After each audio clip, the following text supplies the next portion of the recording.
Todos en esta tarde, gracias a los profesores, gracias a los alumnos, gracias a las personas. Gracias por venir a una conferencia además de un enorme interés, creo, y de enorme actualidad, antes con personas tan principalísimas por lo que toca a la gestión de este tema y de estos asuntos en el contexto tanto de España como de Portugal. Hago brevemente los adjetivos al respecto porque todos los conocéis.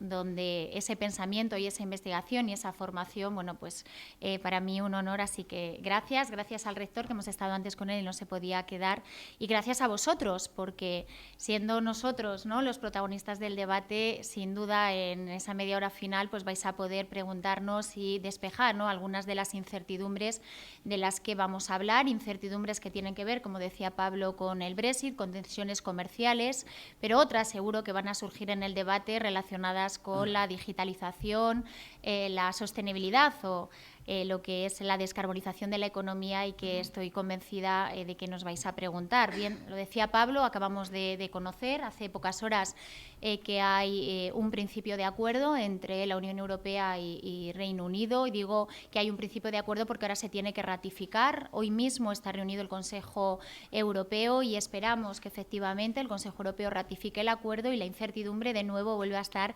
en el Parlamento del Reino Unido. Desde luego, la valoración que hacemos, ¿no?, desde el Gobierno de España es positiva. Estamos efectivamente en un contexto de mucha incertidumbre, donde el Brexit añadía no solo incertidumbre en relación con un país, Reino Unido, que es nuestro principal proveedor de mercancías y también de servicios. Los turistas británicos son nuestro principal mercado emisor. Más de 18 millones de turistas británicos nos visitan cada año. Por lo tanto, para España el trabajo que se ha hecho desde la Comisión, con Barnier a la cabeza, pues era clave para que efectivamente ese acuerdo se produjera. Todo lo que es incertidumbre pues genera desconfianza para el inversor, desconfianza, por supuesto, para los sectores empresariales, pero también, bueno, pues para los propios ciudadanos, que en el caso, ¿no?, de decidir si viajan o no, que es una parte de las que me compete, hace que las decisiones y el impacto sin duda pueda ser importante. Por lo tanto, conocer que hay un acuerdo es muy buena noticia. Creo que Reino Unido, bueno, pues ha reflexionado. Sin duda un New Deal era malo para el Reino Unido, malo para Europa y, por supuesto, malo para España. Y, por lo tanto, esperemos que efectivamente esta vez, digo que esta vez porque sabéis que ya Theresa May intentó ratificar el acuerdo al que ella llegó con la Unión Europea y no fue posible. Todos esperamos que esta vez sea posible, que se haga esa retirada ordenada, y eso nos va a dar certidumbre, nos va a dar un horizonte para trabajar en una salida ordenada y, por lo tanto, para seguir creando riqueza y valor en torno a ese comercio internacional, con un socio prioritario que va a ser Reino Unido y con un socio también turístico que lo es, y estoy convencida que lo seguirá siendo. Pedro. Pues muy buenas tardes a todos. Es un placer estar aquí, estar con mi colega Reyes Maroto, que seguimos trabajando hace algunos meses con mucho provecho para los dos países, pero también estar aquí con vosotros. Hace más de 30 años que sigo enseñando en universidad, estudiando, investigando, y siempre es un placer volver, siempre es un placer estar con los estudiantes y con los profesores. Entonces, por eso también, muchísimas gracias. Yo creo que para todos la noticia del acuerdo con respecto al Brexit es una muy buena noticia. Como había comentado Reyes, el Brexit y la perspectiva de un no deal era una de las incertidumbres que estaba afectando la economía europea y la economía mundial. La economía sigue bien. El empleo está muy fuerte en todo el mundo. La inversión que pasó globalmente en los años 2016 al 2018 está poniendo mucha capacidad productiva en el mundo, y tenemos como países desarrollados la necesidad de continuar invirtiendo en temas como la transición energética, la descarbonización, la digitalización y la calificación de las personas. y estas incertidumbres a la vuelta de los conflictos comerciales que Estados Unidos tiene con China o con Europa y el Brexit eran algo que estaba retrayendo los inversores, estaban retrayendo las familias, estaban retrayendo las instituciones en hacer lo que es necesario para que podamos pasar con suceso todos esos retos. Entonces, remover una de esas incertidumbres, uno de esos riesgos, solamente puede ser una muy buena noticia para todos. Debo acrescentar que para Portugal esto siempre fue el desfecho que deseábamos. Portugal es un antiguo, muy antiguo aliado de Reino Unido. De hecho, el tratado militar y de defensa y comercial que está hace más tiempo en vigor en el mundo es el Tratado de Windsor, que firmaron Portugal y Inglaterra en el siglo XIV. Y Inglaterra siempre ha estado con Portugal en momentos importantes de nuestra historia y con lo cual la relación que tenemos es una relación que queremos mantener fuerte siguiendo a futuro. Reino Unido no es el principal parcero comercial de Portugal, eso es España, pero en estos últimos años es el país con lo cual Portugal tiene el más largo saldo comercial positivo. Exportamos mucho a Reino Unido, recibimos muchos turistas ingleses y la inversión que viene de Reino Unido ha incrementado muchísimo en los últimos años, con lo cual en el año pasado el mayor inversor extranjero en Portugal ha sido precisamente el Reino Unido. Entonces siempre nos pareció que era importante que pudieran Europa y Reino Unido seguir teniendo la más fuerte relación posible si no era posible que el Reino Unido hiciera parte de la Unión Europea. Hemos trabajado, hemos siempre tenido la posición que deberíamos dar tiempo a Reino Unido para tomar las decisiones que democráticamente crean las necesarias, pero al mismo tiempo para crear todas las condiciones para que las relaciones futuras sean tan próximas, tan fuertes, no solamente en términos económicos, pero también en términos de las relaciones entre las muy fuertes comunidades que hay de países europeos en Reino Unido. Hay como 400.000 portugueses viviendo en Reino Unido, por ejemplo. La necesidad de tener una cooperación fuerte en materias como defensa, seguridad, etc. Entonces, para nosotros esto es muy buen señal y creemos y esperamos que pueda el Parlamento inglés, británico, aprobar este acuerdo, que es difícil, que creemos que Europa ha dado señales muy fuertes en estos 3 años de toda la buena voluntad que tiene con Reino Unido y entonces estamos muy satisfechos. Pues quedándome con esta nota positiva y echando tal vez un poquito de agua fría ahora al jarro, la pregunta es, supongamos por un momento que Westminster no aprueba el acuerdo y que tuviéramos que ir a un Brexit duro por algún tipo de razón que ojalá no se produzca. ¿Nuestros países están preparados para asumir esa contingencia? Es decir, ¿en qué medida se puede tranquilizar a los inversores y decir, evidentemente es un golpe duro, pero podemos tener cierto margen de maniobra? ¿En este sentido hemos hecho los deberes bien? ¿Europa en general ha hecho los deberes bien? Sí, yo creo que efectivamente Europa se ha ido preparando, no solo Europa, sino también los países. Nosotros llevamos trabajando en una salida sin acuerdo desde octubre del año pasado, identificando un problema que teníamos y es que nuestras empresas estaban ajenas, de alguna manera, a prepararse ante un evento que se podría producir. Eso nos llevó a trabajar muy de la mano con las cámaras de comercio, con COE, con muchos sectores empresariales, para, como os decía, prepararnos y hacer planes de contingencia. El propio Gobierno aprobó en marzo un plan de contingencia muy ambicioso, tanto en el ámbito comercial como también en el ámbito turístico, por supuesto también ciudadano, muy importante, lo decía el ministro portugués. Tenemos muchos británicos en España y también muchos españoles en Reino Unido. Ese plan de contingencia, como digo, se aprobó en marzo, es decir, que estamos preparados para un no deal, pero Claramente nuestra voluntad, y por eso se ha estado trabajando estos meses hasta el último día. Fijaros que el Consejo Europeo es hoy y ha sido hoy a pocas horas del Consejo Europeo donde se ha llegado a ese principio de acuerdo. Por lo tanto, estamos preparados, sí, pero es verdad que, como bien decía el ministro, nuestra relación con Reino Unido es muy fuerte, al menos las dos economías que estamos aquí, España y Portugal, y por lo tanto para nosotros va a ser siendo un mercado prioritario.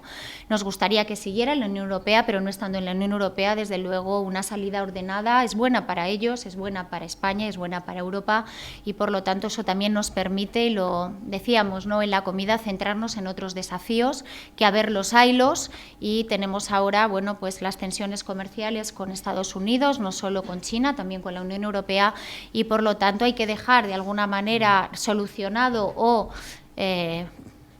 encarrilado la relación de Reino Unido con la Unión Europea, y con España y centrarnos en otros desafíos de los que estoy convencida que vamos a hablar ahora. Bueno, yo no me gusta enfocarnos en el desenlace peor. Hay que prepararnos para el peor, pero esperar por el mejor. Trabajamos muchísimo por este acuerdo. Estamos siempre preparados con planes de contingencia para si las cosas no salen como se supone. Vamos a ver, si no hay este acuerdo, el único que hace es mantener el status quo de la relación mientras se acuerdan los nuevos términos de relación entre Reino Unido y Europa. Y el hecho de tener este periodo de transición que el acuerdo permite nos da tranquilidad para que podamos preparar todo de una manera mejor. Quiere Europa, quiere Reino Unido tener una relación próxima en el futuro. Pero si no sale este acuerdo, lo que pasa es que de un día al otro, Reino Unido pasa a ser un país tercero. Y como país tercero significa que imposiciones en las aduanas van a ser obligatorias de un momento al otro. Lo que quiere decir que aranceles empiezan a ser aplicados a productos que todos los días llegan al Reino Unido. Todos los días, 80% de lo que comen los británicos llega por las fronteras exteriores del Reino Unido. Todo esto es un impacto muy grande que seguramente iría a tener perturbaciones no solamente en la vida de los ciudadanos del Reino Unido, pero también en la actividad de las empresas que están muy involucradas en comercio de los dos lados de la frontera. Entonces,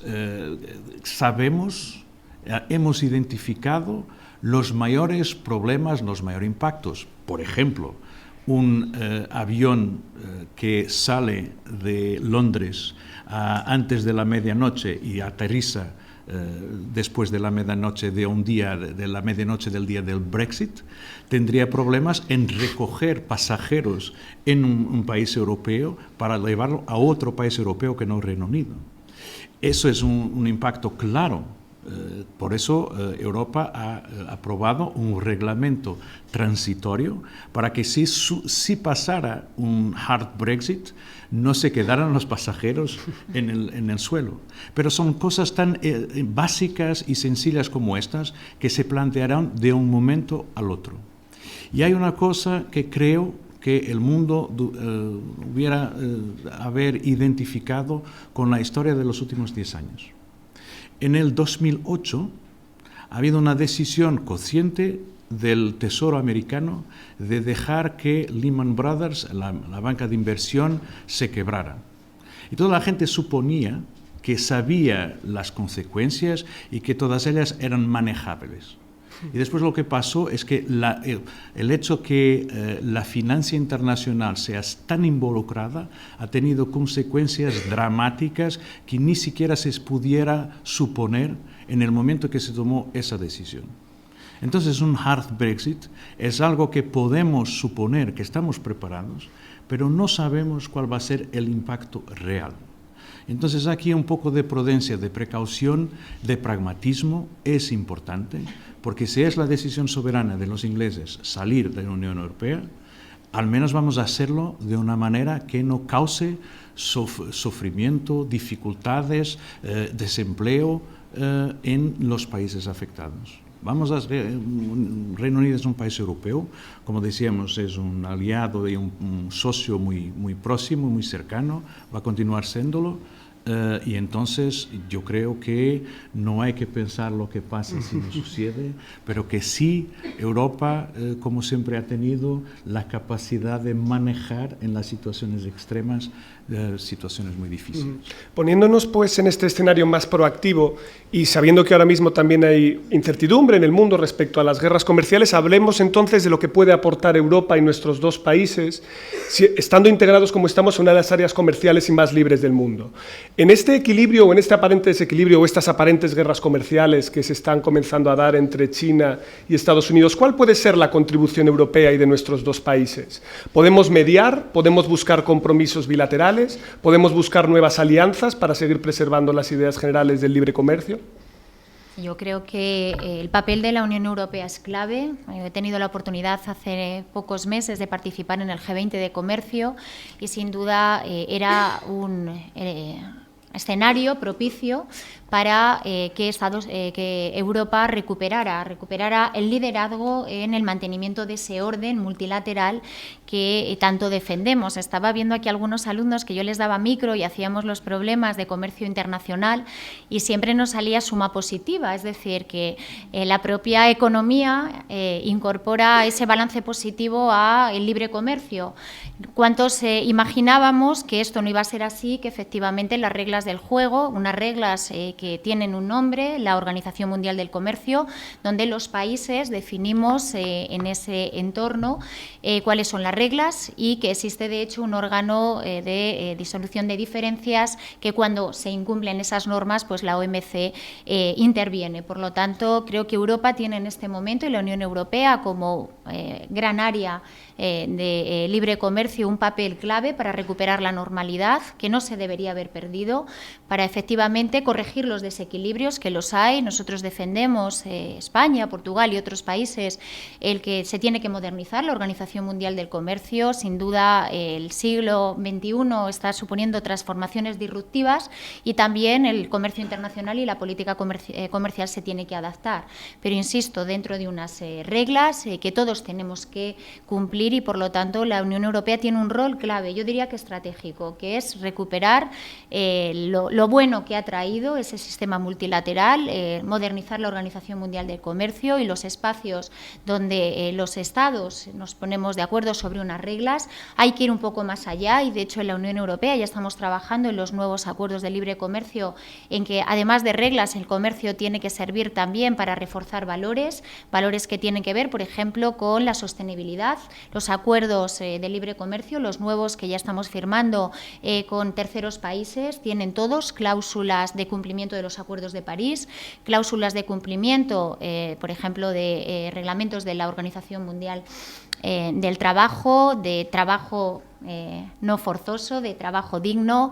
La igualdad de género empieza a ser también un elemento que estamos incorporando en los nuevos acuerdos comerciales y un caso importante es el de Chile, donde hay ya un apartado dedicado a mujer y comercio internacional y sobre todo los derechos humanos. Por lo tanto, yo creo que prima en este momento el que la Unión Europea sea la que lidere esa vuelta, ¿no? Ese retorno a la defensa del sistema multilateral, que insisto, bueno, pues todos hemos estudiado que es buena y que es buena para todos los países, y luego seguir avanzando en que además de reglas, los valores que inculca a través de la política comercial en terceros países, donde gracias a la firma de estos acuerdos conseguimos pues mejorar la calidad del trabajo, insisto, la sostenibilidad y otros elementos donde cada vez más la Comisión Europea, a través de la comisaria Malmström, que ha sido un referente para muchos de nosotros en la defensa del sistema multilateral, y el nuevo comisario que muy pronto tendrá que lidiar con esta cartera, estoy convencida de que en el nuevo, algo que le pedimos, ¿no?, a la nueva comisión es liderazgo, y creo que tiene una oportunidad el nuevo comisario de ser un referente en recuperar las reglas, las normas y volver a tener esa política comercial que sin duda nos da más beneficios que pérdidas. Señor ministro. Sí, Europa creo que es la principal interesada en que se establezca un sistema de comercio internacional con reglas, con organizaciones multilaterales de control, con respecto a valores y a principios que son importantes para el modo de vida europeo y los valores y cultura europea. Y todo eso es muy tangible y muy importante. Os voy a dar solamente un ejemplo. Muchas veces me preguntan qué pasó en Portugal en estos últimos 4 años con el crecimiento, la reducción del paro, la reducción de la deuda externa. ¿Qué pasó? Y lo que pasó es esto. Desde 2015 al 2018, el valor de nuestras exportaciones ha crecido 40%. 40% en 4 años. Y el hecho es que este país, Portugal, es un pequeño país de 10,5 millones de habitantes, que si solamente confiara en su mercado interno, no podía continuar creciendo, produciendo valor, produciendo aquel que hacemos bien, es algo que podemos vender a otros países. Y si tenemos creación de empleo, si tenemos mejores salarios, si tenemos mejor situación de seguridad social, todo eso se debe a que hay un entorno exterior que nos permite comerciar con los otros. Y Portugal es un país pequeño, pero si miramos al mundo, todos los países europeos son pequeños. España es un pequeño país si se compara con India, con China, con Estados Unidos, con Brasil. Alemania es un país pequeño, si se compara ahí. Y hay más que eso. Es que todos los países europeos partilhamos algo muy peculiar. No tenemos recursos y materias primeras suficientes para lo que hacemos. No tenemos energía. No tenemos mercados exteriores. El mercado interno no es suficiente para absorber toda nuestra capacidad de producción. Nuestro bienestar depende de relaciones estables y fuertes con el resto del mundo. Entonces, sí podemos pensar que Estados Unidos pueden tener un gran mercado y estar cerrados sobre sí mismos, y tienen pues materias primeras todas que quieran. Si podemos pensar que China podría sobrevivir también en un sistema cerrado, eso no es verdad para ningún país europeo. Entonces, tener un bloque fuerte en Europa es la primera cosa que es evidente para la prosperidad y el bienestar y el mantenimiento del estado de bienestar que tenemos en Europa. Pero además, sermos protagonistas de un mundo abierto, estable y que respete nuestros valores medioambientales, sociales, etc., es importante. Y es posible. Os voy solamente a dar un ejemplo. Hace un par de años, Europa aprobó un reglamento general de protección de datos, que es crucial para la protección de la privacidad en un mundo cada vez más digital. Si quieren, la Internet y el crecimiento impresionante del mundo digital en solamente 10 años ha hecho que las cosas se han pasado sin reglas.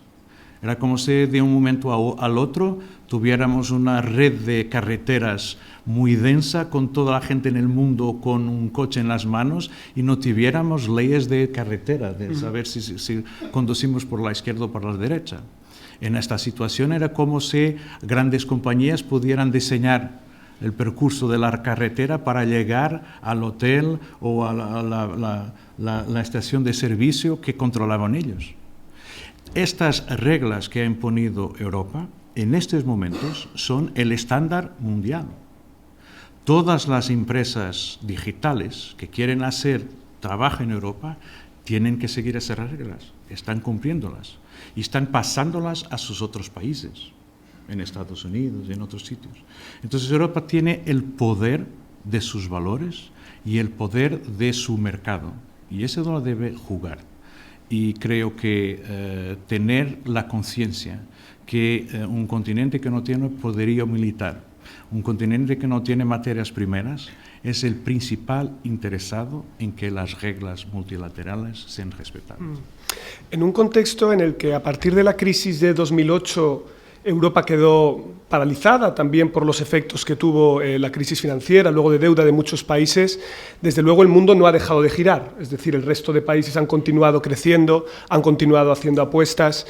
Si yo os tuviera que preguntar una prioridad en la cual es imperativo que Europa se suba y que no estamos haciendo todavía los deberes, ya sé que es muy difícil porque hay muchas, o no, a lo mejor no hay tantas, ¿cuál identificaríais? ¿Cuál diríais, este es el sector estratégico que tenemos que ir y no estamos todavía?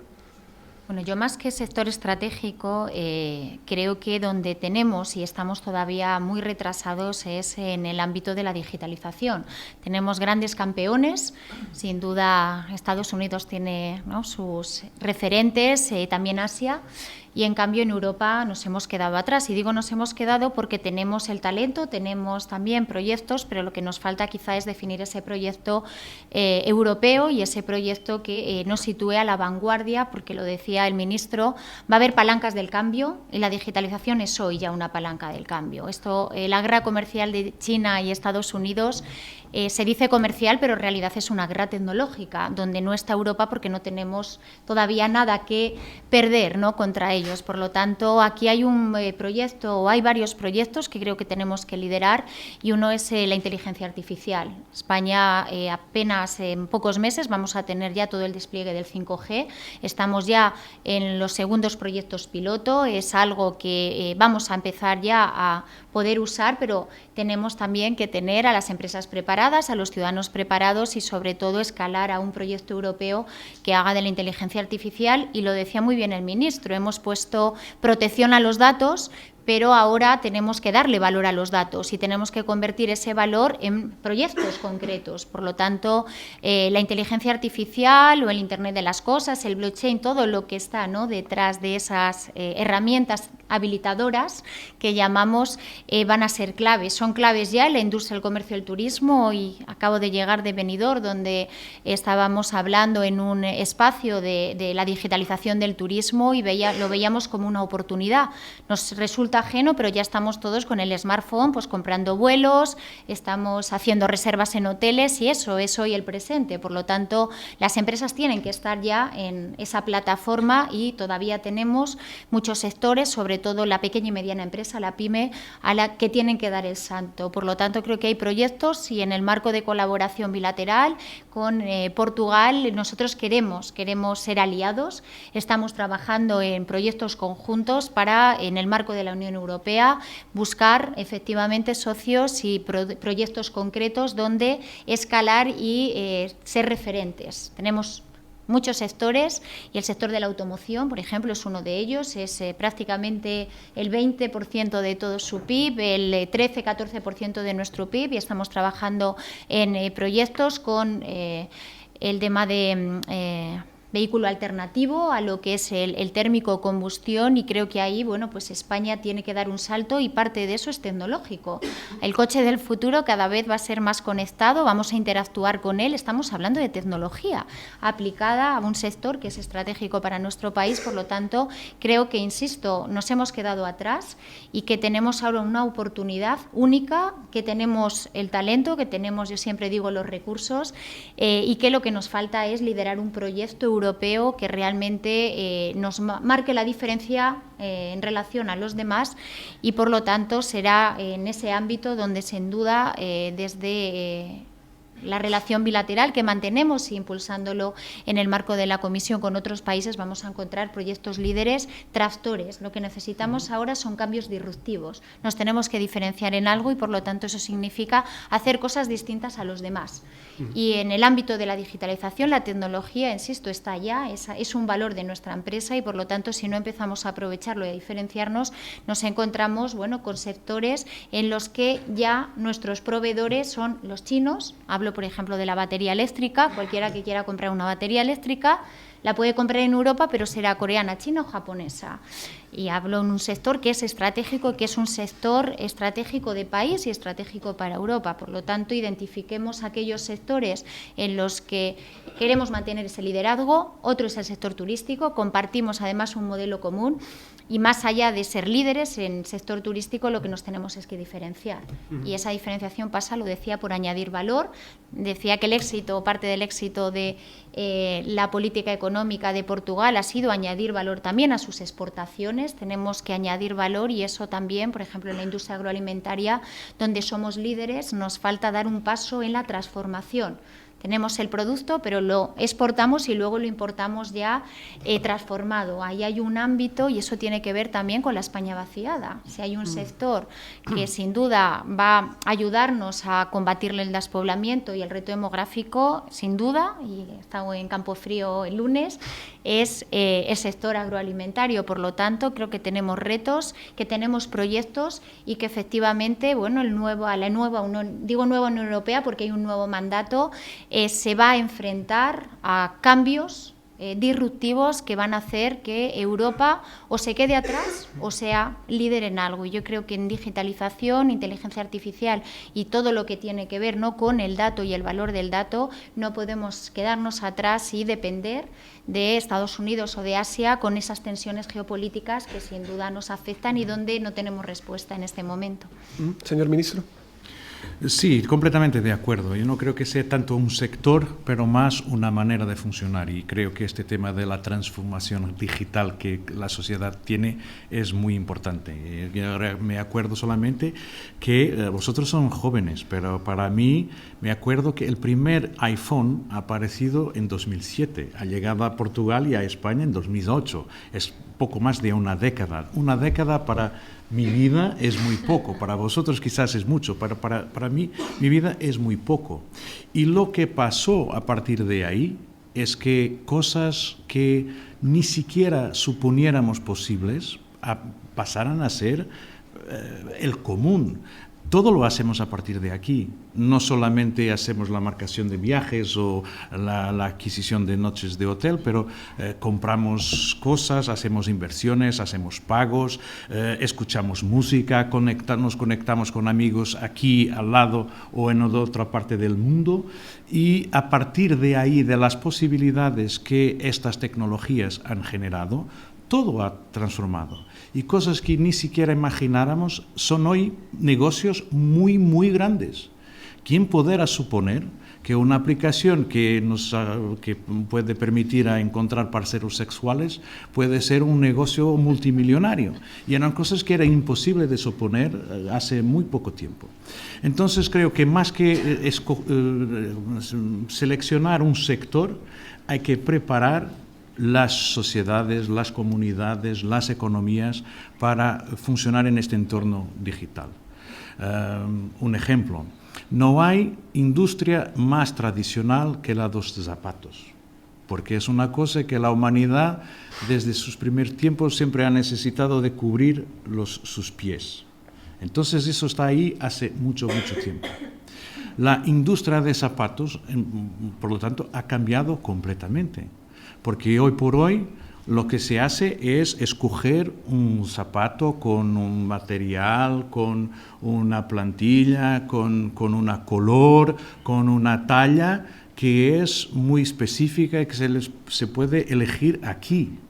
Y después esto sigue inmediatamente toda esta información digital para un productor que hace el diseño, el corte de los materiales, la fabricación en muy poco tiempo con máquinas que están totalmente automatizadas y conectadas a computadores. Sus operadores son altamente especializados y pueden hacer pequeñas series muy rápido, muy flexible, haciendo 1000 modelos diferentes en una sola planta en el mismo día.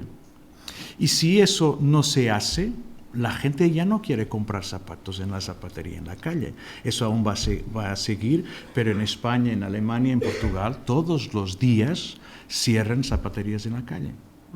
Entonces, los que no se puedan adaptar a esos cambios no van a consiguiendo a producir zapatos. Entonces, es la invasión de estas técnicas digitales, no solamente creando nuevos negocios y nuevos modelos de negocios, pero también afectando todas las actividades más tradicionales, es indispensable. Y Europa lo que le hace falta no es crear no es la ciencia. La ciencia en Europa es muy fuerte. En Europa, o cientistas europeos, son de los mejores. Inteligencia artificial son ideas de europeos. La computación es un cientista, un matemático inglés que lo ha creado. Lo que tenemos nosotros dificultad es en transformar estas ideas, estas creaciones, en negocio y hacerlo generalizar por las empresas. Y es en esto que creo que Europa tiene que estar muy focada y muy involucrada. Cómo hacer que la innovación que se crea se transforme en productos, en modelos de negocio, en procesos de producción innovadores que hagan cosas mejores, a mejor precio y que lleguen mejor a los consumidores. Al mismo tiempo, generando menos desperdicio, emitiendo menos dióxido de carbono y haciendo un mundo también más sostenible. Y esto, creo, es lo que tenemos nosotros todos que nos enfocar. Tiene Europa el talento, tiene Europa los recursos financieros para hacer esta transformación, tiene que tener la voluntad de trabajar junto, a partir de los estados de la Unión Europea y trabajando con la industria, las universidades, con la investigación para que ese proceso se pase. Eso es lo que hace bien los Estados Unidos. Los Estados Unidos crean y transforman para los negocios. Eso, lo que hace China es, lo que hacía era ver las ideas de los otros que creaban y transponerlas para productos y empresas. Ahora están creando ellos mismos sus ideas. Es esto que tenemos que hacer y yo creo que vamos a hacerlo y vamos a hacerlo bien si nos ponemos ahí los esfuerzos y las mentes.